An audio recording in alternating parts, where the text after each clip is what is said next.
තාක්ෂණය. නූතන ඉංජිනේරුවන් පවා පුදුම කරවන නිර්මාණ තමයි පිරමිඩ.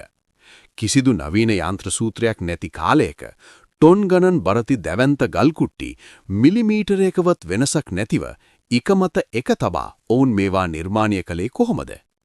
ඔවුන් මේවා හැදුවේ මියගිය පාරාවෝ රජවරුන්ගේ සදාකාලික නිවහන ලෙසයි. 3. මරණින් මතු ජීවිතය සහ මමීකරණය. ඊජිප්තුවරුන් විශ්වාස කළා මරණය කියන්නේ අවසානය නෙවෙයි, තවත් ජීවිතයක ආරම්භයක් කියලා. ඒ නිසා මලසිරුරක් අවුරුදු දහස් ගණනක් නරක් නොවී තබා ගන්නා මමීකරණය කියන රහසිගත ක්‍රමය ඔවුන් සොයාගත්තා. මේ සමග රන් රිදී සහ වටිනා වස්තුන් සොහොන් ගැබ තුල තැන්පත් කළෙත් ඔවුන් ඒ විශ්වාසය නිසාමයි. 4. රූපාක්ෂර සහ දෙනුව.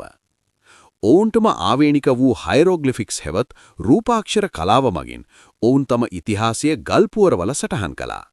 ගණිතය, තාරකා විද්‍යාව සහ වෛද්‍ය විද්‍යාව අතින් ඔවුන් එවකට ලොව පෙරමුණේ සිටියා. වසර 3000කට අධික කාලයක් ලෝකය පාලනය කළ මේ ශ්‍රේෂ්ඨ ශිෂ්ටාචාරය රෝම ආක්‍රමණයත් සමග වැළලී ගියත් අදටත් ඔවුන් ඉතිරි කරගිය නටබුන් අපට පවසන්නේ මිනිස් ශක්තියේ ඇති අසීමිත හැකියාව ගැනයි.